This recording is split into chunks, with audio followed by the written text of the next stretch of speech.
Stan, thanks for being here today. No problem.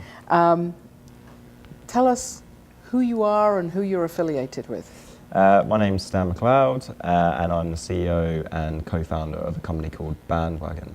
And where is Bandwagon based? Bandwagon's based in London, in the UK at the moment. And one of the reasons that we're here at South by Southwest is we're starting to garner a lot of interest from bands and artists and DJs in the US.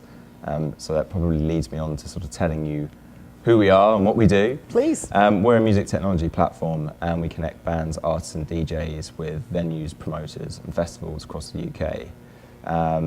And our story really is the fact that Maria and myself were both promoters. Maria was a band manager, who's my co-founder.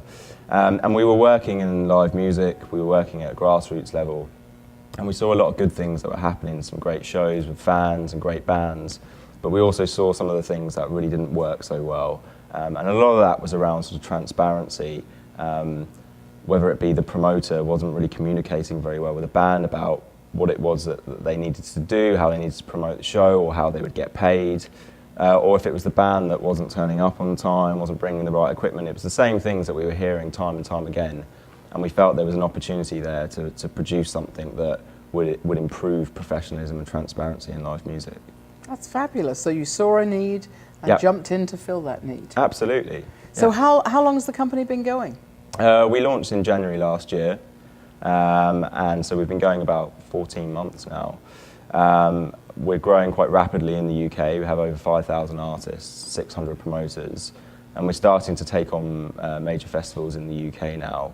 And as I mentioned before, there's a lot of interest from US artists. We have artists signing up to the platform, some of which who want to travel to the UK and they want to tour in the UK, others who just really like our model and how we work, and really want the model to be present in the US and want the platform to be here because it's something they really want to get on board with. And is South by Southwest here in Austin, Texas, the first kind of footprint of yours here in the US, or have you been here? Absolutely, it's our first time. It's the live music capital of the world, so it's probably the best place to be for us. And we're just really excited. I mean, first and foremost, we're music fans really, and we just want to see live music done in the right way really. There are competitors in the US, but I think the way in which we're approaching live music and the way that we're encouraging promoters and artists from a grassroots level and throughout their career progression to be transparent and to be professional, I think we're going to improve the standard of live music across the board. So clearly live music, like some other things, is a global market. Yeah.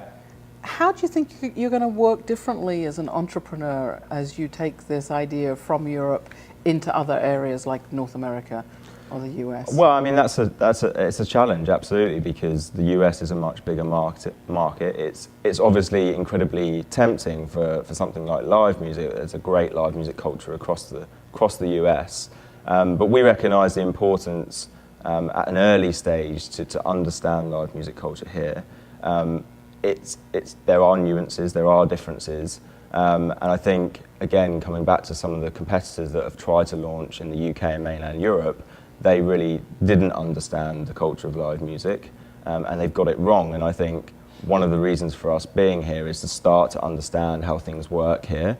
And in Austin, it might work differently from LA or New York, so we're going to take our time. We're going to make sure we understand the culture well before we start implementing the platform here. And do you think generally for an entrepreneurial business that's becoming global, that's a true statement regardless of what your particular product is? Absolutely, and I think you have to be, in a sense, you have to be hyper-local with everything that you do, and you have to go to each territory and take it as face value and explore what it is that's done there and how to reach your customers and how to communicate with them as best possible. And it's worked really well for us in the UK, and it may be that the way that we communicate and the way that we work the platform in the US or Australia or Japan is going to be very, very different. And I think it's absolutely key that we understand that before we implement the platform here. I love your word, hyper-local. I think hyper-local, absolutely. Hyper-local is fabulous. So, as an entrepreneur from Europe, you know, have you observed in the few days you've been here yet some of the differences or some of the things that you might do there and we do differently here? Absolutely. I think one of the things that's really struck me about American entrepreneurs is I think it's in the blood. I think just generally and naturally more entrepreneurial. In the UK, we tend to be a bit more reserved.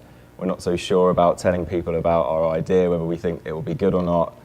Meeting US entrepreneurs, they're very good at just getting straight to the point about what it is they do and where they want to be and how they're going to get there. And I've been incredibly impressed with that.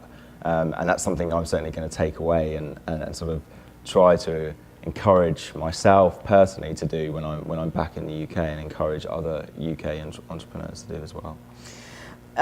We haven't discussed your educational background, but do you think any of that educational background has helped you get to where you are today, or do you think it's something you've learned in other places? Yeah, I mean, I'm a kind of problem solver really, and I like disrupting processes and models. I like asking questions. When we were setting up the platform and when we're looking at the product, we always ask, can it be done differently? Can live music be done differently?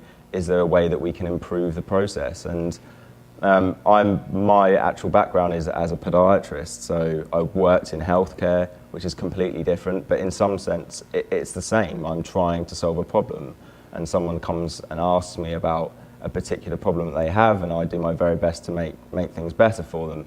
And so in that sense, I've been working in that space for 20 years. So yeah, absolutely. I think it's all about solving problems and being disruptive in a good way.